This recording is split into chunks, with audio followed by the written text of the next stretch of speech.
Hi, welcome to our channel where we share the most intriguing stories. It all started with one email, bland subject, corporate tone. I almost deleted it. 5 days later, a stranger was living in my dead father's cabin, claiming it was his. By then, it wasn't just about property. It was war, and I don't lose wars. They say peace is priceless.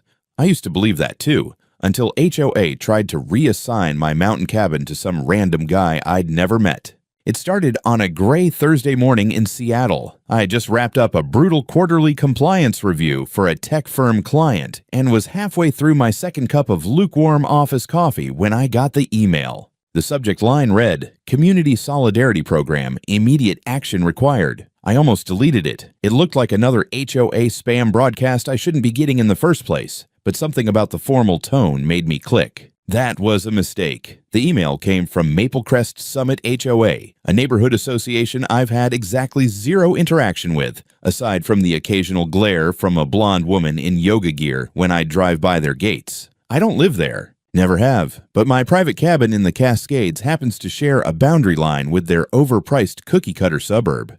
Big deal. The message was polite in tone, but the content was pure insanity. They were strongly encouraging me to support their new community placement program designed to help families and individuals in transitional housing crises by voluntarily offering my underutilized secondary residence for temporary hosting. And then came the kicker. As part of our Phase 1 pilot, we have assigned Mr. Jake Dayton to stay at your mountain property for a period of 2 weeks. We trust that, as a contributing neighbor to the Maple Crest family, you will support this goodwill effort. Keys may be delivered via HOA Dropbox for your convenience. I reread the message 3 times. Who the hell was Jake Dayton? And what in God's name made them think they could assign anyone to my cabin, my father's old retreat that I'd inherited and maintained personally for over a decade? I crafted a short, cold reply. This message is inappropriate and invalid. I am not affiliated with your HOA. My property is private and not subject to your authority. Do not contact me again.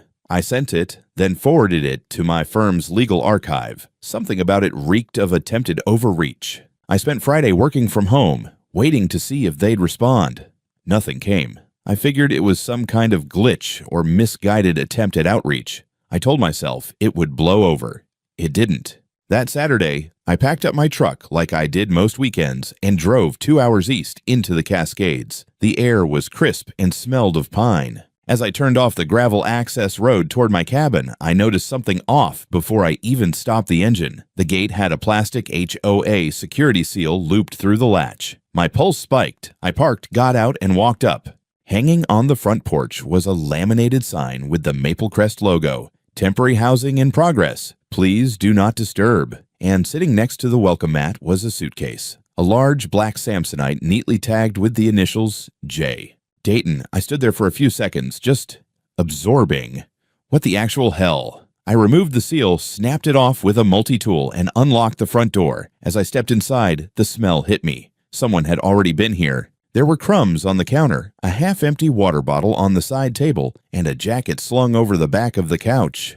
My couch. I was halfway through inspecting the kitchen when the screen door creaked behind me. "You must be Riley," came a voice. I turned to see a man in his mid-30s wearing hiking boots, cargo pants, and an expression of smug entitlement. "Jake Dayton," he said with a grin, extending his hand like we were frat brothers meeting at a reunion. "Karen said you might show up to check on things." I didn't shake his hand. "I own this property," I said evenly. "No one has permission to be here. That includes you." Jake didn't blink. "Karen said everything was squared away. She said you were being difficult by email, but that you'd come around. She dropped the keys for me Thursday night. I'm just settling in. You got a great place, man." I took a deep breath and did what any good lawyer does.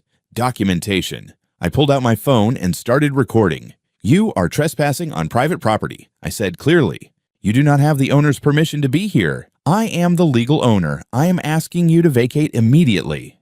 Jake's fake friendliness curdled into annoyance. "Dude, chill. I'm not breaking anything. This is a community arrangement. Karen said you agreed in principle."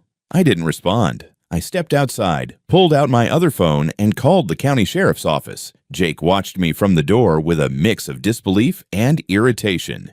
"You really calling the cops? Over what? Community housing? Over felony trespass, I said. You've got 10 minutes. He muttered something and disappeared back into the cabin. The sheriff's deputy arrived faster than expected, maybe 20 minutes. I recognized him from prior trips into town. Deputy Callahan. Big guy, quiet type. I explained the situation, handed him my deed, ID, and showed him the video I just took. Jake came out with some papers in hand, looking unbothered. This is a mix-up, he said, handing Callahan the printout of the email from HOA. Karen said this was prearranged. Callahan reviewed both sides, then asked Jake to step aside while he called in the HOA records. I stood quietly, letting him do his job. 10 minutes later, another vehicle pulled up, and stepping out in a tailored winter coat and designer boots came the devil herself, Karen Dayton. "I'm so sorry this is happening," she said with mock sympathy, addressing the deputy while completely ignoring me. "There's just been a huge misunderstanding. Riley did agree in principle. He's just gotten cold feet. I'll talk to him." I agreed to nothing. I said flatly, "You forged access and gave out keys to a property that's not under your authority." Karen finally turned to me, lips twitching into a smile like a shark circling its dinner. "We're all neighbors here, Riley. You know the spirit of community. Let's not make a federal case out of hospitality." Callahan interrupted. "Ma'am, you'll need to leave the property unless you have proof of ownership or consent. Right now, it looks like Mr. Shepard is well within his rights." Karen's voice changed. It dropped a few degrees in tone. "Jake had authorization. The cabin falls under the HOA's extended jurisdiction per updated mapping. And there is a digital lease on file. Then you'll need to present that in court," I said. "Because starting Monday, you're going to be named in a criminal complaint for unlawful entry, trespass, and document fraud." Jake tried to interject, but Callahan shut him down. "Sir, step back and clear out. You'll need to go. Now." As they both packed up, I stood silently on my porch, watching the fantasy unravel. Karen didn't say another word, but the way she looked at me said plenty. This wasn't over. She was going to escalate, and I was ready for it. I didn't sleep that night, not because I was afraid, but because my legal brain wouldn't shut off. I kept replaying every second of the encounter, Jake's smirk, Karen's fake sympathy, the digital lease she claimed existed. I knew the type. Manipulative, arrogant, and just stupid enough to believe they're the smartest person in the room. That made her dangerous. The next morning, after replacing the locks and installing a fresh set of motion sensor floodlights, I headed back to Seattle. I figured it was over, for now. But as I stepped into my office Monday morning, my paralegal met me with a raised brow.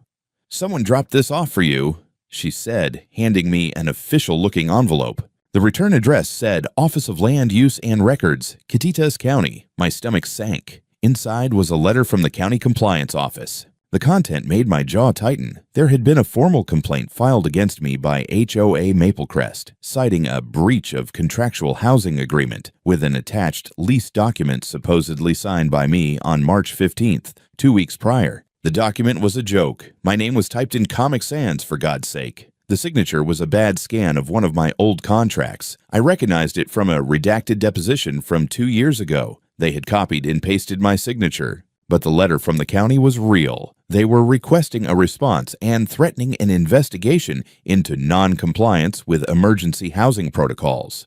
Emergency housing? Unreal. I called the county office immediately and got a woman named Dana on the line. She sounded annoyed, like she'd already dealt with one too many angry HOA presidents that week. "I'm calling regarding file number 2249-Shepard, I said, already compiling PDFs to send her. "Oh yes," she sighed. "Another one of Karen Dayton's fastballs. We received a bundle from Maplecrest HOA, signed lease, updated zoning map, and community motion. Claimed it was part of your agreement with their housing board. I'm not part of their HOA, never have been, and the lease is forged. I'm emailing you notarized property deeds, a current survey map, and a certified handwriting analysis within the hour." She hesitated. "Wait, you already have handwriting analysis?" "I'm a corporate attorney." "Of course I do." That got a chuckle out of her. "Send everything. I'll flag the complaint as disputed and forward it to our legal review team." Honestly, this isn't the first time she's tried something weird. But this is... Knew I hung up, packed everything into a formal submission, and by lunch, had a 40-page refutation signed, sealed, and sent. Still, I couldn't shake the feeling that Karen wasn't done. That feeling was confirmed the next morning when I received a text from my neighbor on the mountainside of my property, Grant Willis, an old-school forestry guy with a cabin a quarter-mile away. "Yo, saw people near your trail again." Looked like HOA folks. One guy in a tie with a camera. "Just FYI, I canceled my meetings, got in the truck, and made it back to the cabin by 3 that afternoon." Sure enough, fresh tire tracks led up the gravel service road, and near the property line, I found survey stakes with pink flags reading HOA border extension, pending approval.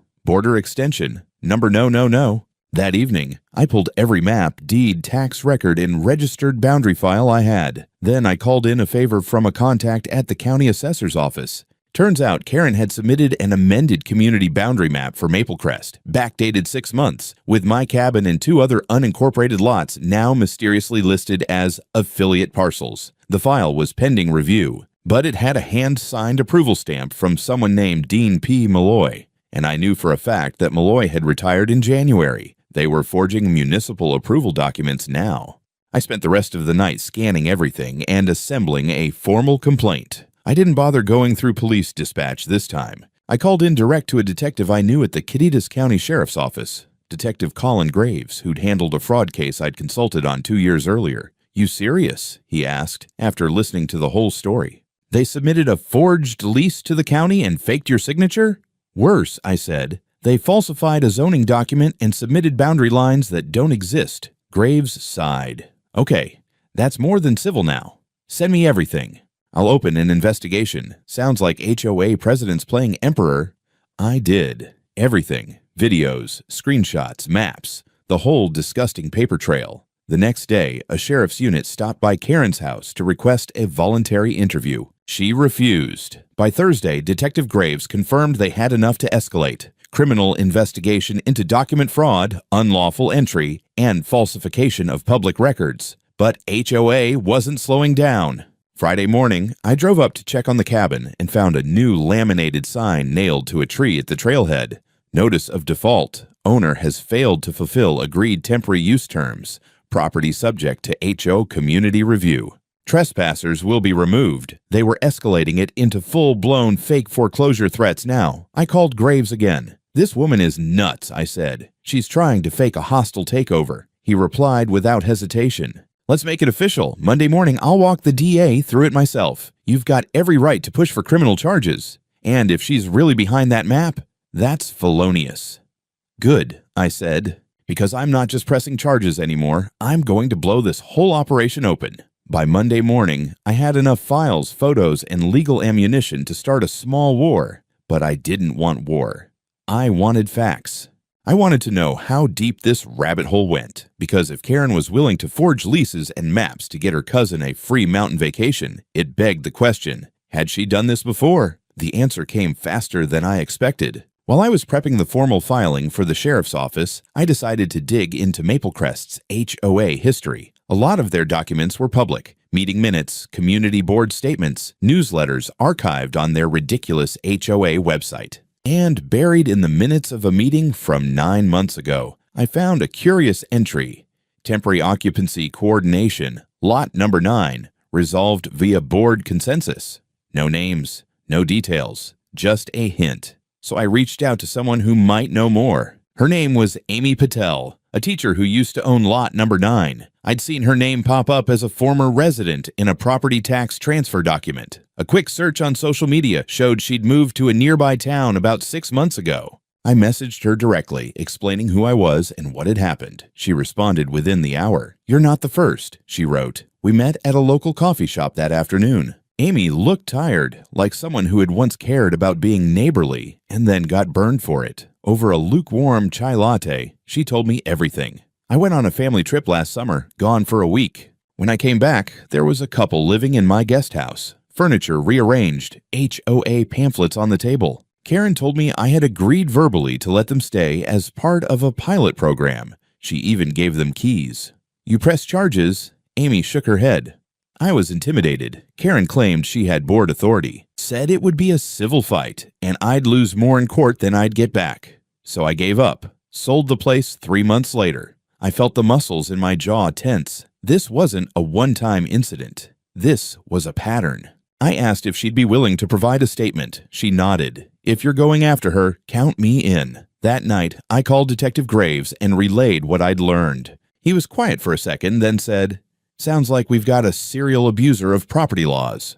If we get 3 more like Amy, we're into class action territory." That's when I reached out to a friend of mine, Nate Harrelson, an investigative freelancer who used to work for the Seattle Register. I told him I had a story involving fake leases, illegal housing schemes, and a power-drunk HOA president who thinks she's queen of the mountains. He was interested. I gave Nate everything I had: documents, maps, fake notices, Amy's testimony, even photos of the trail markers Karen's goons had posted near my cabin. He promised to get to work. Meanwhile, I paid another visit to my property. There was a dent in my new lockbox, as if someone had tried to pry it open. The notice of default sign had been replaced with a new one, now printed on metal and drilled into a post near the gate. I yanked it out and stuffed it in my truck. 2 hours later, I was sitting at a long conference table across from Sandra Veliz, a real estate fraud attorney I'd worked with on a high-profile title scam case 2 years ago. I laid out the entire sequence. She didn't even blink. "This is an HOA president who's operating a side business under the table," Sandra said. "She's leveraging community authority to create an underground rental racket.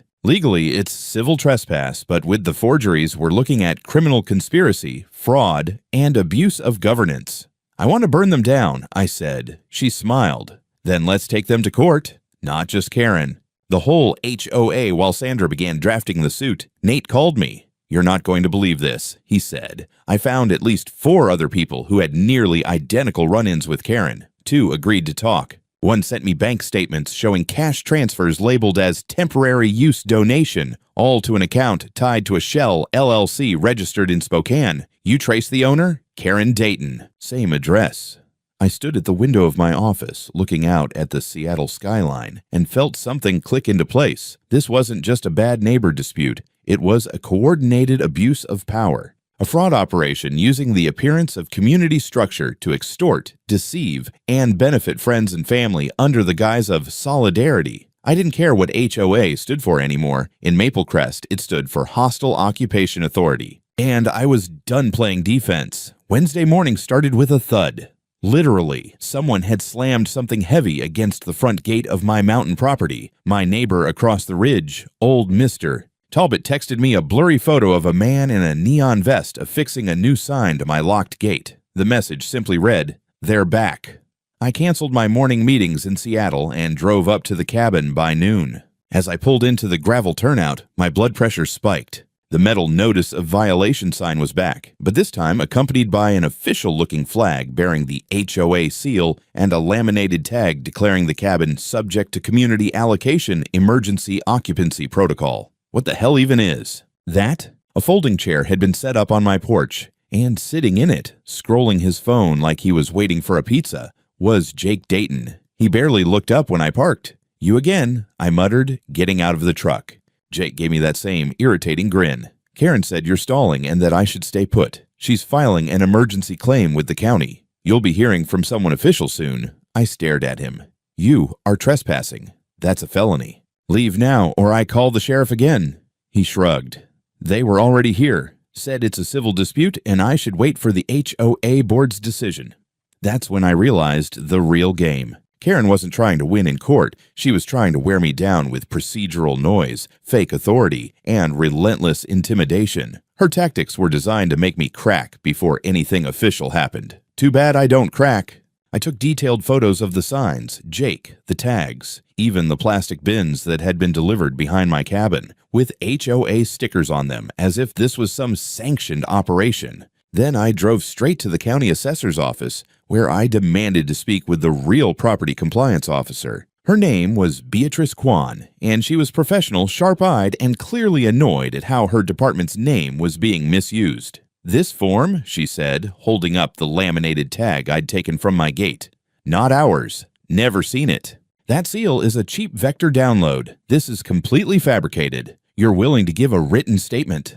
"Hell yes," she said. "This is impersonation of a government body. That's criminal impersonation, Section R, CW9, and 8.60.45. Let me call our legal unit." I left with a formal letter on county letterhead declaring the entire emergency occupancy protocol a hoax and sent it straight to Sandra, my attorney. Not an hour later, 2 HOA board members showed up at my primary residence in Seattle, uninvited. One was a woman named Dolores who looked like a retired librarian turned power junkie. The other, Hal, wore mirrored sunglasses and an HOA polo like he was doing security for the president. They handed me a manila envelope marked Urgent Community Response Notice. Inside was a cease and desist letter accusing me of harassment, obstruction of HOA programs, and property abandonment. "I don't belong to your HOA," I said flatly. Hal gestured toward the cabin photo in the packet. "You're on the disputed border. As per recent zoning discussions, Maple Crest Summit has adopted a buffer zone ordinance. That cabin may qualify for shared oversight." I laughed. "You just made that up." Dolores leaned in, whispering with the confidence of someone who'd gotten away with a lot. "Mr. Shepard, we're trying to avoid a scandal, but if you keep pushing, we'll have no choice but to escalate. Karen has friends on the zoning board. This could get messy." "Good," I said. "Then you'll love the article going live tonight in the Summit Ledger." They froze.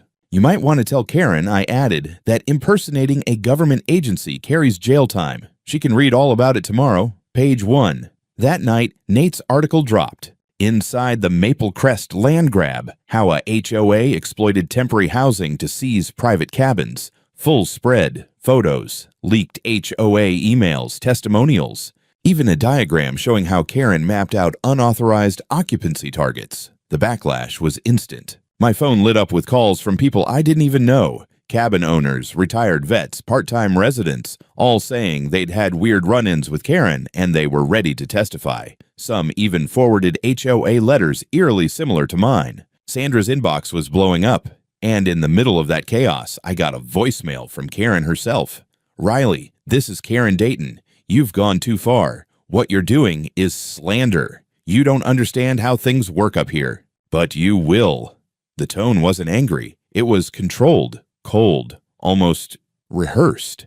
That made it worse, because when someone like Karen stops yelling and starts planning, you know the gloves are off. I don't know what I expected the morning after Nate's article dropped, but it sure wasn't the absolute circus that unfolded. By 10 a.m., my cabin was crawling with reporters. I didn't even tell them how to find it. Someone from within the HOA must have leaked the location. Local news vans lined the dirt turnout like it was a celebrity crime scene. Drones buzzed overhead. A woman from Channel 8 tried to interview Jake as he walked out onto the porch shirtless, holding a cup of coffee like he owned the place. He slammed the door the moment they asked, "Did you know you were trespassing on a private home?" By noon, the story had gone regional. HOA Power Trip was trending on the state subreddit. The governor's office even issued a vague statement about reviewing the scope and authority of private residential associations in unincorporated areas. It was vague, sure, but it was something. The cracks had started. Karen, however, did not take the hint. She doubled down. A courier arrived at my Seattle office that afternoon with a large tube and an envelope.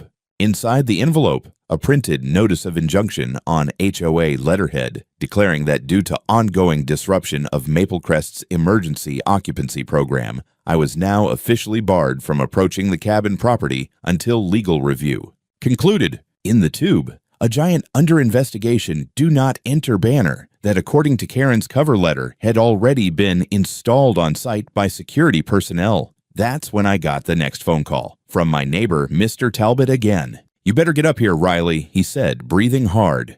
"You're not going to believe what these psychos did now." 3 hours later, I was back in the woods, hiking the trail with my phone filming. The HOA had brought in a private security guard, some guy in tactical pants and Oakleys, who tried to block me from accessing my own property. He claimed it was standard protocol under the protective injunction. I showed him the county deed, the land boundary plat, and the letter from the county compliance office. He blinked. "I just go where they tell me, man." "Then you're trespassing," I said, "and impersonating enforcement." He left in 5 minutes. But I stayed, and what I saw inside nearly made my jaw hit the pine floorboards. They had staged the cabin. Furniture rearranged, framed HOA documents on the walls, a fake community information packet on the kitchen counter, Even a photo of Jake with Karen, smiling like this was a happy little lodge exchange. I took pictures of everything. It wasn't just invasion anymore. This was evidence tampering, staging a property to appear as part of a legal lease arrangement when none existed. I called Sandra and uploaded everything to a secure drive. That same night, Jake was finally arrested. Turns out one of the reporters had done a background check and discovered Jake was already on probation for fraud-related activity, using false tenancy claims to squat in high-value properties. He wasn't just Karen's cousin, he was her weaponized pawn, and this wasn't the first time they'd pulled something like this. I watched them take him away from the cabin in handcuffs. No fanfare, no shouting. Just a quiet, pale-faced Jake escorted down my trail by deputies, while Karen's security guy stood awkwardly in the background pretending he wasn't involved. The last thing Jake said to me before the cops pushed him into the cruiser: "She said you'd never fight this hard." And that was the moment I knew Karen had done this many times before, always banking on the fact that nobody would go all the way.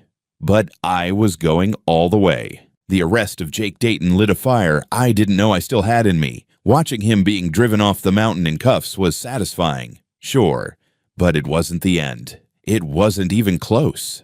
Back in Seattle, I met with Sandra in her office, and we laid everything out on the table. Literally, photos, the fake lease, copies of the fraudulent zoning map, witness statements from Mr.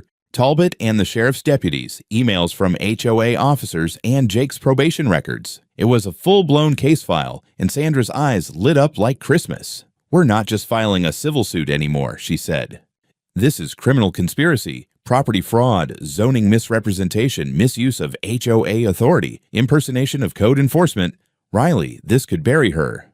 Good, because that was the plan. Sandra filed 2 separate motions: a civil suit for damages, and an immediate criminal referral to the county prosecutor. Within 48 hours, a judge signed off on an emergency protective injunction, this time real, affirming that Karen Dayton and any HOA representative were barred from approaching my cabin or communicating with me directly. At the same time, I'd been quietly coordinating with Nate, the reporter. His follow-up article included interviews with 2 more property owners, both of whom had similar stories. Temporary relatives of Karen borrowing their empty guest houses or vacation rentals under sketchy, unofficial community support programs. In both cases, the owners hadn't pushed back. One was elderly and afraid of retaliation. The other just assumed it wasn't worth the legal mess. That all changed when they saw Jake get arrested. Karen, meanwhile, started to unravel publicly. In a desperate PR move, she organized a Maple Crest HOA town hall streamed on Facebook Live,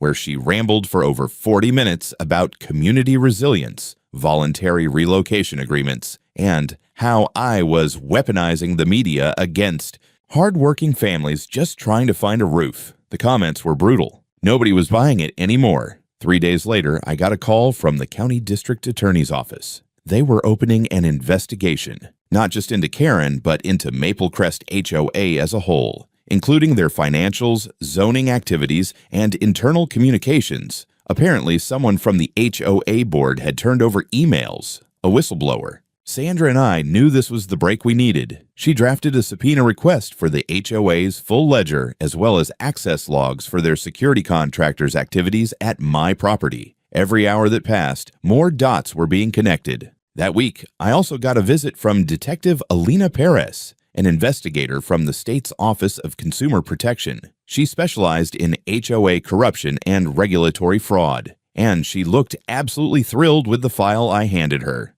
"This one's going into my permanent record," she smirked. Karen really thought she could outpaper a corporate attorney. I almost feel sorry for her. I didn't. That weekend, I returned to my cabin, this time legally and undisputed, and changed the locks again. I installed motion-activated security lights, bolted down a surveillance box to the porch post, and planted a hand-painted wooden sign at the head of the trail. Private property. Trespassers will be legally destroyed. It was probably overkill. But after everything they'd done, I wanted there to be no doubt. Let them try again. By the time the subpoenas landed on the desks at Maple Crest's HOA office, the house of cards had already started to shake. What came next was the sound of it falling brick by brick. The whistleblower turned out to be Paulie Martin, HOA treasurer and a former CPA. He came forward after reading Nate's second article and realizing that if he didn't cooperate, he'd go down with the rest. Through his lawyer, he handed over 6 years' worth of HOA internal emails, invoices, and financial reports, including several line items flagged as community facilitation payments. Turns out, that was Karen's code for money she took under the table from these so-called temporary tenants. Over 20 separate payments from different names, most of them traced back to friends, distant family, or politically connected consultants. The worst part? Karen had filed municipal reimbursement requests, claiming these guests were part of a sanctioned emergency housing initiative, which, of course, didn't exist. Detective Perez sent me a single-sentence text. This woman built a rental racket using HOA cover and municipal forms. We're going full RICO. I couldn't believe it. A RICO case, racketeering against a suburban HOA president. But it didn't stop there. 2 former board members came forward, one of whom had signed off on forged zoning maps under pressure from Karen. Another had handled the temporary keys program, a euphemism for duplicating private property keys without owner's consent. The locksmith's logs matched dates of complaints filed by at least 4 homeowners who'd claimed they found evidence of unknown people staying in their homes. It was bigger than I'd thought. Sandra and I met again with the DA's office. They were moving forward with a grand jury indictment. Karen was being charged with fraudulent misrepresentation of ownership boundaries, forgery of legal documents, illegal rental operations under false pretenses, obstruction of justice, false police reports, racketeering under state law. Meanwhile, HOA Maple Crest's bank accounts were frozen under court order. The association's operations were suspended pending full audit. Homeowners, many of whom had no idea what Karen had been doing, were now flooding the city with complaints. HOA dues collection had stopped overnight. Their website went down. Their security patrol quit. Karen was subpoenaed for deposition, but instead of showing up with counsel, she attempted to represent herself. The hearing lasted 12 minutes before the judge cut her off, stating on record, "You are neither a licensed attorney nor capable of forming a coherent defense. I strongly advise you retain legal representation before this spirals further." It was already too late for her. The day of her arrest, I happened to be at the cabin. I was sitting on the porch drinking coffee when I saw a black Tahoe roll up the access road, then 2 cruisers, then another. And Karen, still in one of her pastel blazers, standing at her gate yelling at the officers to get off HOA territory. They didn't even respond. She was cuffed and escorted down the slope while still ranting about bylaws and community orders. I don't know what she thought was going to happen. Maybe she still believed she was untouchable. She wasn't. As for her cousin Jake, he had already accepted a plea deal, testifying against her in exchange for avoiding prison. He sat in court looking like a soaked rat, describing how Karen orchestrated the whole scheme, even coaching him on how to lie to police if I showed up. That was the nail in her coffin. The courtroom was packed the morning Karen's trial began. Every bench creaked with bodies, journalists, HOA members, homeowners from Maple Crest, even city officials who wanted to see if their own departments had been duped by the same woman who once bragged about hosting holiday galas in her community. I sat quietly in the 3rd row, next to Sandra, my attorney. She wore her signature gray blazer and kept her arms folded like she was watching an execution. In a way, she was. The prosecution laid it out surgically. Timeline, documents, financial records, emails. Witness after witness came up. Former board members, locksmiths, even Paulie the treasurer. Each one gave another slice of the puzzle. And then came Jake. Jake Dayton took the stand, pale and sweating, clearly not built for courtrooms. He testified that Karen had told him, word for word, "Just walk in like you live there. If the owner makes trouble, we call the cops and say he's dangerous." He described the fake lease, how Karen had filled it out herself using an old template and a forged signature. She even walked him through what to say to deputies. The jury didn't flinch, not once. Then Sandra presented my property deed, the original unbroken title chain from my father, the unedited survey maps notarized and filed. The defense tried to argue that I had implied consent by not living in the cabin full-time.